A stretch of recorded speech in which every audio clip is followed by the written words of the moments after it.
Welcome to Uncaged. Today we're speaking with Adriana Delor. Adriana, it's great to have you on the show. Thanks for having me, Vance. So Adriana, usually I do these things on Zoom, so it's great to actually have you in the studio today. Excited. And it's great to have someone here in Miami and also someone who does all of the amazing things that Adriana works on.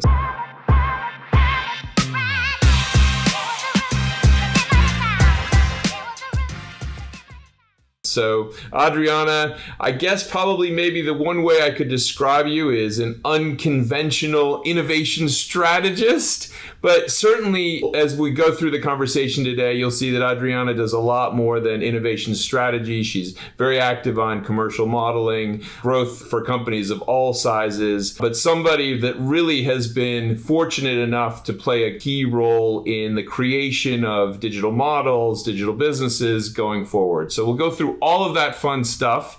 But before we get there, Adriana, tell us a little bit about you and your career. You know, as I was thinking about the answer to this question just now, it really feels like I've lived 12 lives because, you know, to someone who's very traditional, looking at my background, it may seem very sporadic, like what you did commercial innovation, then you went to marketing at a Fortune 500 company and you helped raise their click-through metrics by up to 60%, and then you went to product and you figured out how to 4x the revenue for that small company, went on to a Fortune 500 company and started a startup within that was replicated all across the company because it made 100 million in a year and a half. Wow. How does this all make sense together? But I think the way that I look at business and revenue growth and success is I don't focus on what I'm doing and the role that I'm in. I don't think about the categorization of industries, which I've been across 12 different ones. I don't think about whether I'm in marketing or in product or in business development, which I've been in all of them. I think about, rather than what I'm doing, who I'm doing it for. And there's always a human at the end of the other side that is either buying the product, reading your advertisement, interacting with the product, B2B as well as B2C. There's always a human. And so you're not selling a product, you're selling to a human. And if you take the focus off of what you're doing and focus on who you're doing it for, then the role in the industry becomes irrelevant. All those walls of separation fall apart and you just think about how can you create use and how can you create influence. Yeah. And getting into the head of that human being is really, really interesting for me. And I think for a lot of people, because without that human being, your business doesn't work. Yeah, it's one of these things that it's funny, you know, being someone who's been involved in a lot of startups, you go through phases where people will say things like, oh, well, we got to think about who our end consumer is. How are they using this? And then you get caught up in all the day-to-day gobbledygook of the process and the product build. And it's so important what you just said, which is like pulling it back to that customer and exactly kind of what they want, what they're doing, why would they use something, why would they actually value this enough in their lives, right, to pay money for it. And that's always key.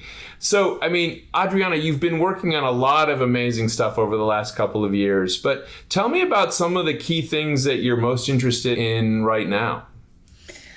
I think right now it's really interesting that companies both large and small are thinking about how they can create scale. So before, this was a big question as well, but today companies are not scared to pivot.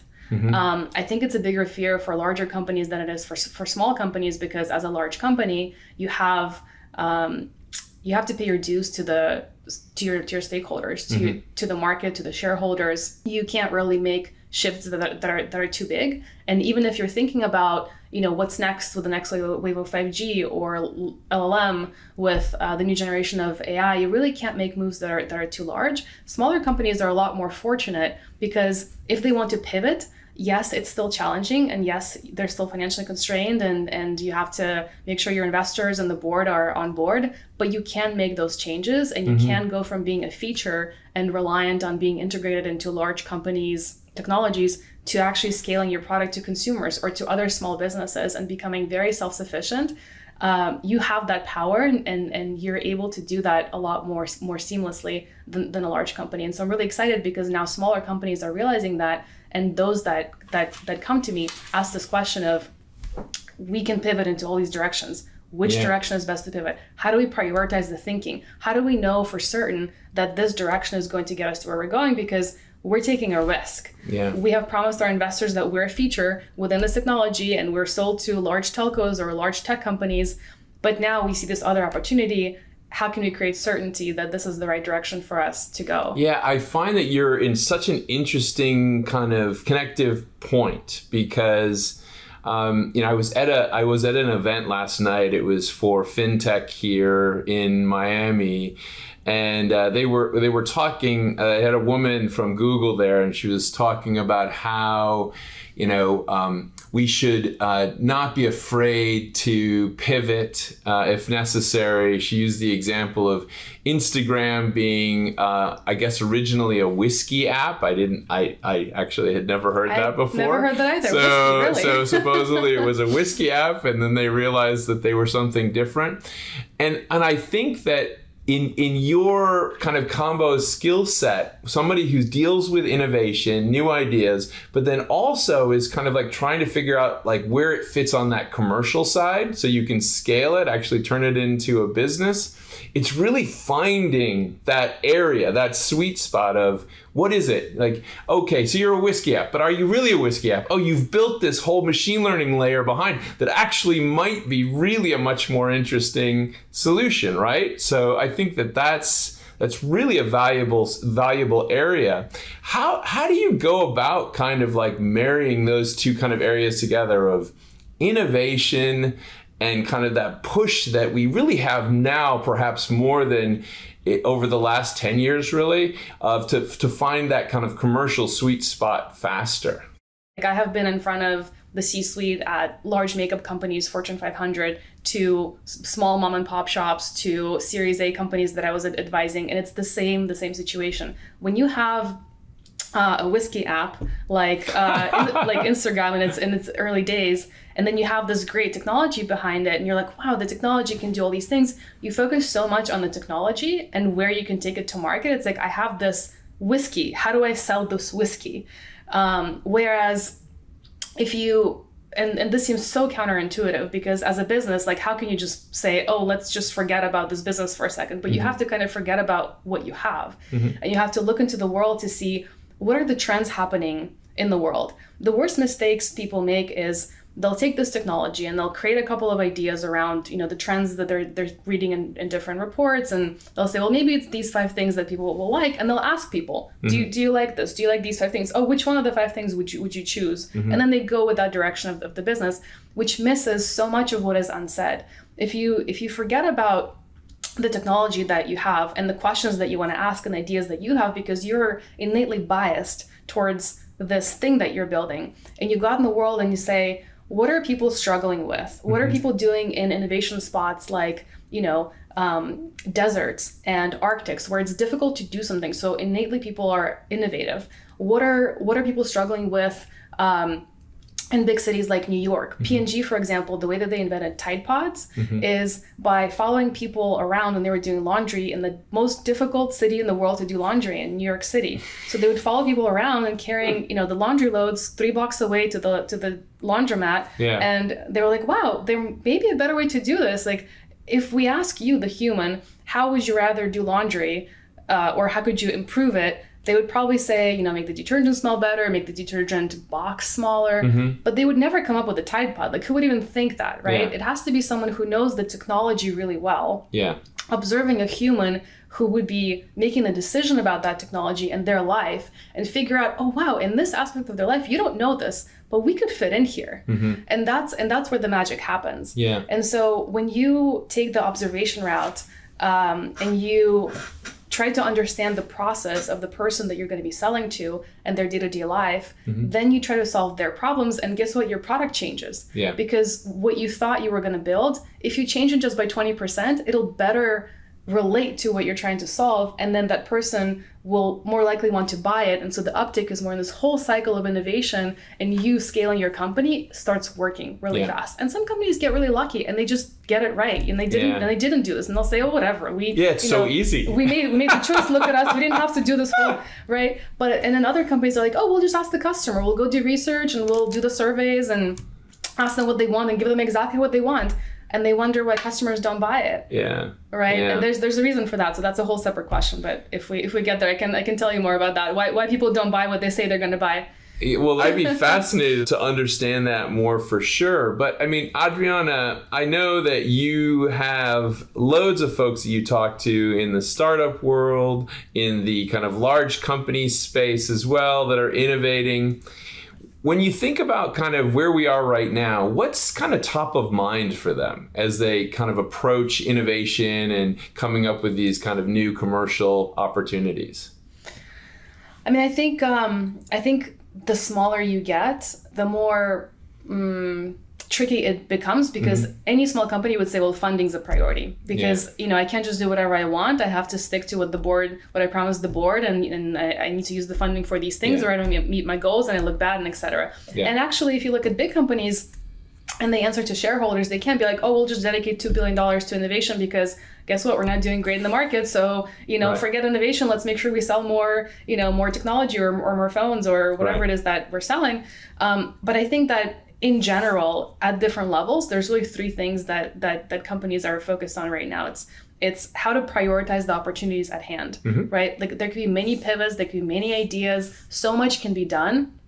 How to create the certainty and how to create the kind of prioritization that everybody can agree to. Because when you walk into a room of really high-level executives, everybody has an opinion. People already walked into the room thinking that they know what the priority is. Yeah. Right? And so, again, taking their focus away from your idea, my idea, his idea, her idea, to who's our customer, who do we want to sell to, what are they going through now, what do they need? Yeah. And then coming back to the drawing board, to the idea of being like, which of these ideas can most closely relate to that? And maybe it's not exactly this, but if we just, added these bows and these ties to it, it could really fit. Well, how much do the bows and the ties cost? Can we actually do this, right? That really changes the thinking. That's one. Yeah. I think second one is visibility. Because again, if you're a large company or you're a small company, you have this issue in different ways, but you still have this issue. With the larger companies, you can't be too visible about innovation because you have to be really careful about what you say to the market. With smaller companies, you're not visible enough with innovation because you don't have enough channels where people can find out what you're doing. You have to do things like PR, and your investors have to be promoting you. Otherwise, you can have the best product in the world and it could fit the problem that you're solving exactly. But if people don't know about it, then you're not going to get to scale, right? Yeah, I mean, I've seen it kind of be an interesting one for smaller companies, for startups. Sometimes they'll start out with a tremendous promise. They'll have an amazing team. They'll have kind of a great MVP. They'll raise a significant amount of money to get going. And perhaps sometimes, maybe this is going to sound crazy to you, maybe they raise too much money. Maybe they raise too much money and they start many different projects in their own company. And I haven't seen that, by the way. Oh, I have. And I've seen it where they kind of end up with like so many SKUs in a way of different things going on that they lose focus on that kind of MVP, So you kind of... I sometimes call it like the layer cake syndrome, where they haven't been able to prove the customer will buy that MVP solution, but they have enough money that they layer cake it around with a whole bunch of features. Yeah. And then, and I mean, it's kind of tricky because you look at it and you're like, get rid of the layers. Let's go back to the core. Let's see what the customer really wants. And so you talked earlier about how you find out what the customer wants. So tell me about how you guys help companies think through that issue. I want to know who these companies are that raise too much money because so far all I'm hearing is there's not enough money out there this year. It's funny. I actually think that a lot of companies, it's not the actual amount, it's the valuations that they get out of the gate, that they almost kind of create a curse for themselves. It's kind of like that instant gratification of the pat on the back, which is like, oh, wow. Adriana, you raised, $5 million. That's amazing. Congratulations off of a $40 million valuation. But if you can't commercialize this quickly, if you can't show me you have customers, your next round is a down round. You're going to lose control of your company really quickly. Yep. No, that is a problem. You're right. And honestly, I was being partially facetious because there's definitely two categories of companies. There's ones that raised like $50 million for something that isn't even on the market yet. And then they're like, what are we doing now? So I definitely can see where the problem exists. So to answer your question about how to figure out what the customer wants. Mm-hmm. Oftentimes people think that it's easiest to just ask. Let's even ask in a way that's very creative. Let's put people in a focus room. Let's put people in the focus group in a room and have them talk about, give them scenarios, put them in different situations that are kind of arbitrary and see if we can observe them. But even that sort of layer away from asking them the actual question, like, will you buy this, is not enough, because people will tell you today that, yes, oh my God, this is a problem for me. If there was an app for it, I would go download it. And there's an app for it and they've never downloaded it. They've never even gone to look that there's an app for what they're trying to solve, right? So the best way to try to avoid that is to look at their actual behavior. What is it that they're paying for today? What is it that they're buying today? What is it that they're complaining about today? Actually doing the complaining, the buying, the paying for that you could do better. Yeah. So it's not to sell them something new, it's to improve their current experience with what they're already doing and to understand what is it that they spend money on, because where you're spending money, it means you have attention and you care about that area. If you're just arbitrarily saying, oh yeah, this is great or this is not great, and you're kind of judging a product that doesn't really exist, you haven't really put a stake to it. Mm-hmm. Oftentimes, really great tests are, creating a page that pretends like your product is already out there. Like small advertising companies do this, right? You pretend it's out there and you get people to put their credit card down. And of course you tell them like, hey, actually we're still in production, put your email here. But that's clicking the button, putting your credit card down. That's commitment. That means you will buy this. Yeah. Otherwise, anything you say, you may mean, but when it comes down to it, your behavior will be vastly different. It's been proven over and over in psychology studies. People don't do what they say they're going to do because they don't know themselves well either. They think they do, but they don't. Yeah. Well, it's hard for humans to change. I think my father my father's a historian, and if you strip away some layers of our veneer technology, the human psyche hasn't really changed that much. Shakespeare is somehow still relevant today. Right? And that's the beautiful part, right? Yes. Because behavior theories, those things are where you find the certainty. Yeah. The theories of behavior psychology, that's where the certainty lies. If you think about how can I create certainty that this is the right path to go, that people will buy this, you have to rely on frameworks that explain human behavior. You can't just ask the human, because the human, like you said, is it's the same Darwinistic individual, right? That will say one thing, do another, get upset, get emotional. But behavior theories and frameworks have been around forever, and they're solid. Yeah. So if you understand psychology and if you're curious about human behavior, you'll be successful in creating the certainty around it. And so marketing companies, product leaders, business development people that do things like this. For example, there was a system that was really, really popular. It's still popular now, but it was talked about before a lot more. NLP, neuro-linguistic programming. Salespeople use it a lot.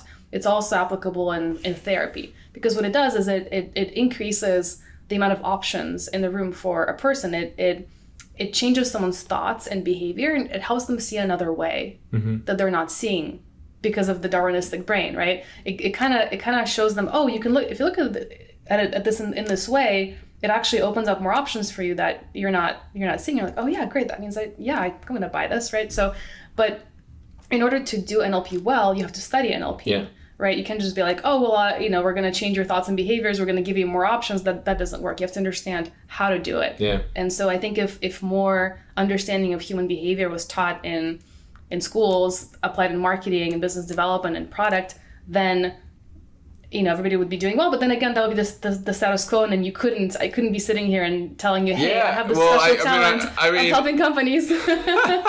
Well, I think about your background, and I think about some of the things that you're saying, and certainly one of the things that comes through as you talk, Adriana, is your passion for this stuff. So where does that come from? I mean, it's a great space you work in. Obviously, anyone who's able to be, let's say, an innovation strategist and then combine that with kind of that commercial thinking and revenue thinking, it's a great space to play in. But where does that passion come from for what you do? You know, it's I've always wanted to. I'll say this. When I was younger and I was deciding what I wanted to do, I really didn't have a dream. You know, people want to be a doctor or people want to be an astronaut.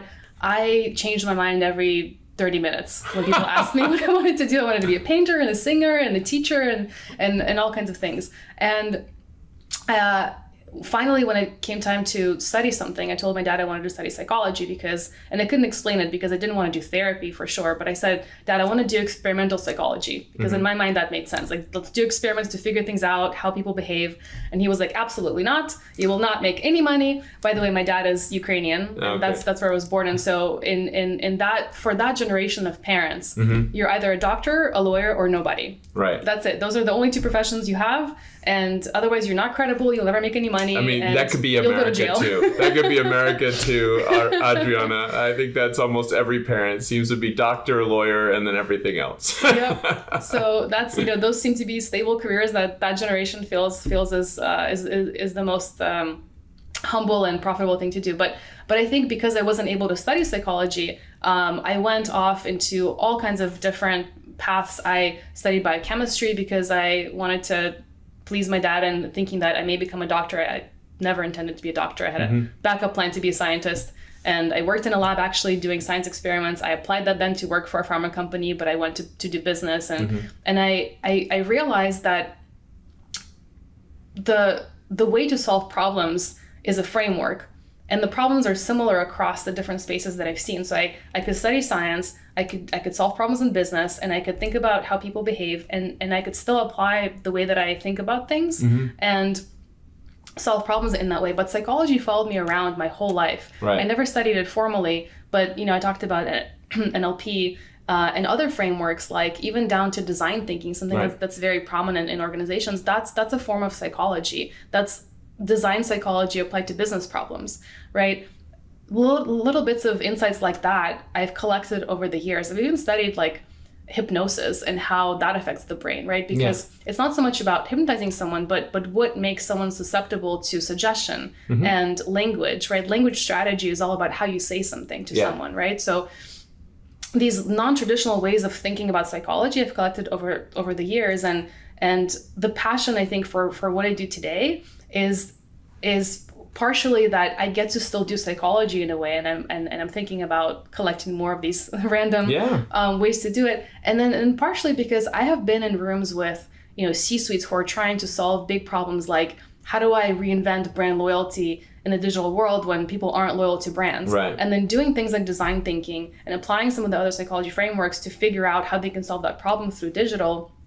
And them sitting back and being like, wow, like I haven't thought about it this way. And creating these aha moments for people, I love that, because helping them see something that they haven't, and I'm able to do that, I feel like I'm creating instant impact. And that makes me feel great, because I've just shifted someone's mind into a way where they can have more options and they can be successful. And I had a piece in that. I had a piece in making that happen, and that always feels great. I love that. I had a fun project that I got to work on early in my career where I partnered with relatively, in the design world, they're famous, the IDEO. I got to work with them on an area where they were always developing new products for their customers. And their big problem that they shared with us at the time was, we develop these things and then we take them to our customers and they say, wow, these are amazing. And then they stuff them into a warehouse somewhere and they never come to fruition.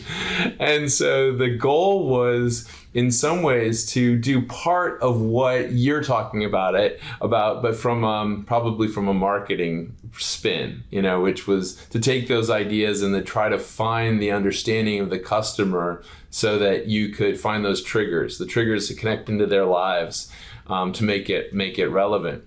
And I really feel like the space that you play in is very much close to that area, which is trying to find a way to bring that innovation and then help it transform people's lives, but you need to understand those moments, those areas where they're going to listen to you, right? Right? Yeah, and it's interesting because, and this is again varied across small and large companies. Not like large companies think one way and small companies think another way. Product and marketing seem to separate over time.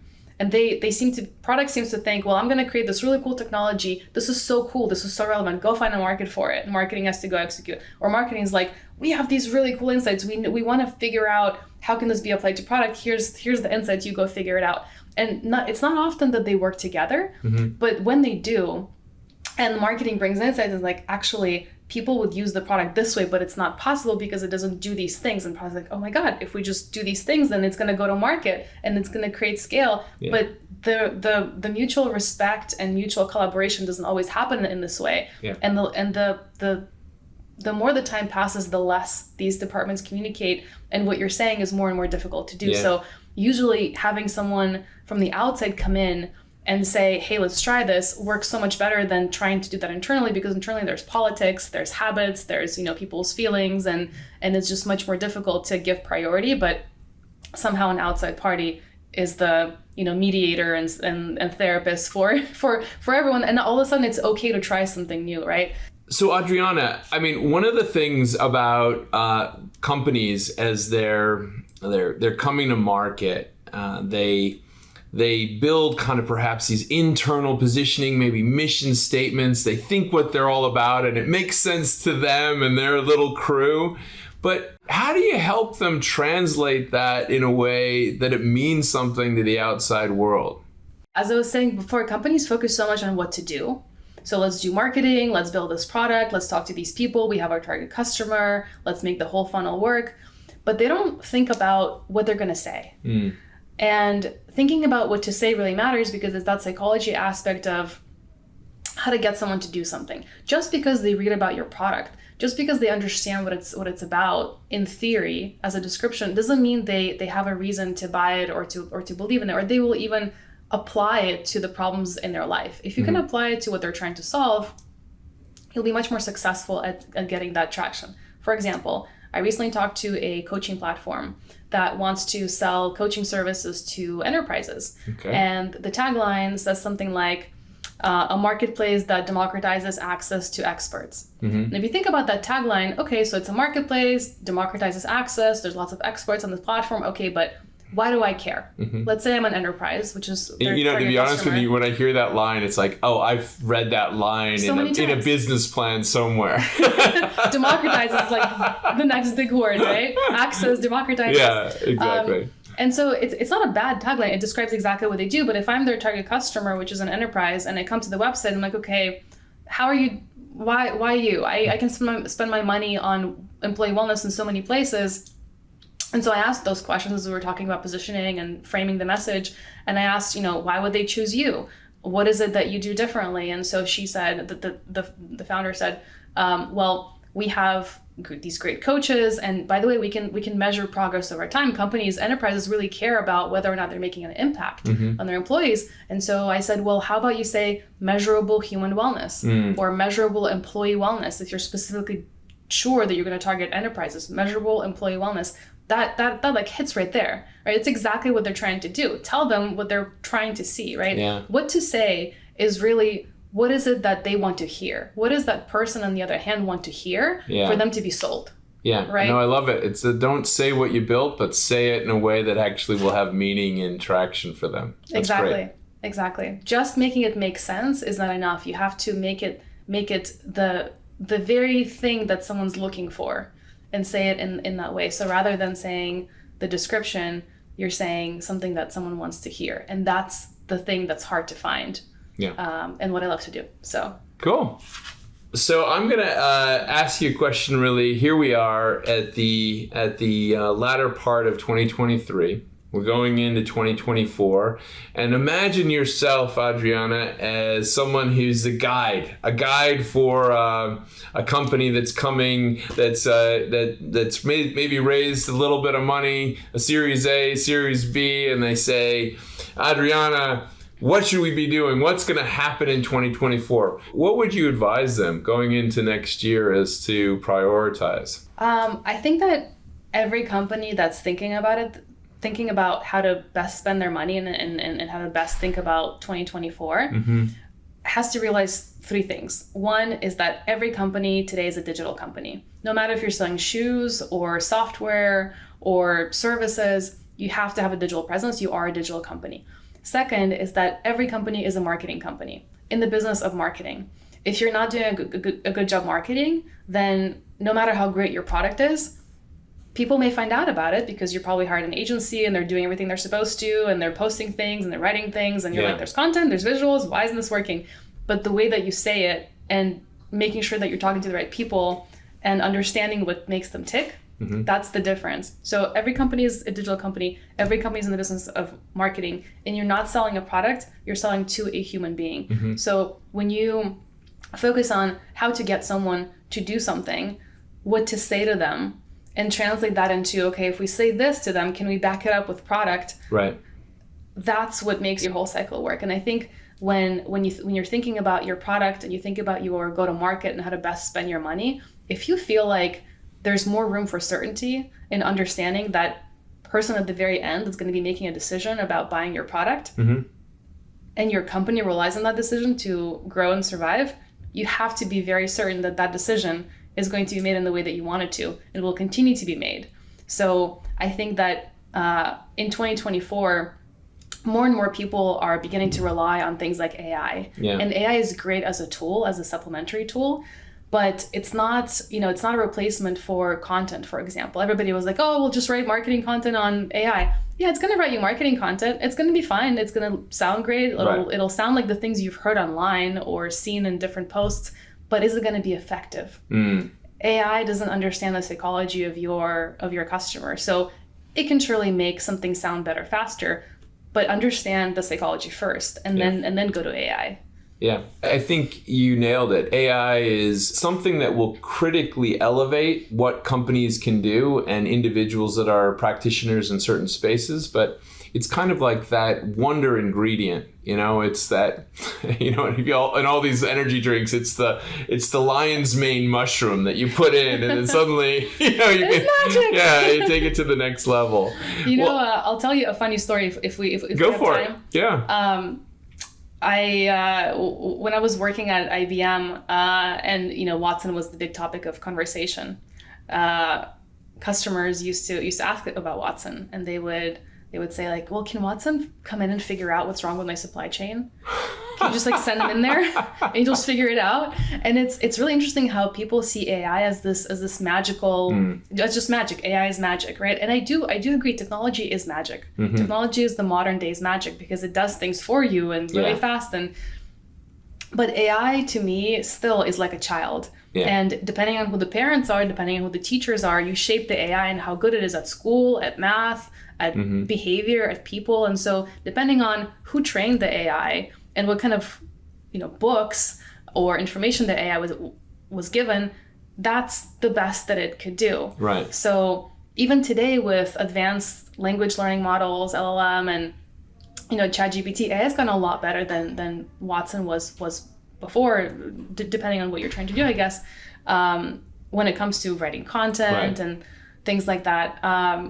But it's still not the full solution. It's a tool to go along with what you as a human can figure out. That everybody can do AI, right? Everybody can go on ChatGPT and say, hey, write me a advertising post for this, but whose advertising post is going to win? Yeah. No, I also think that there's a little bit of kind of intellectual property challenges still there. I wrote some silly children's stories this summer using ChatGPT, and they were wonderful. They were wonderful. They were great things to give my nephews and things like that. But when I sent it to one of my friends, his reaction was, "Did you look at this and did you see that like 90% of it was lifted from a children's book online?" No. And so the reality is that the challenge, I think, with some of the systems today, especially in the generative AI space, is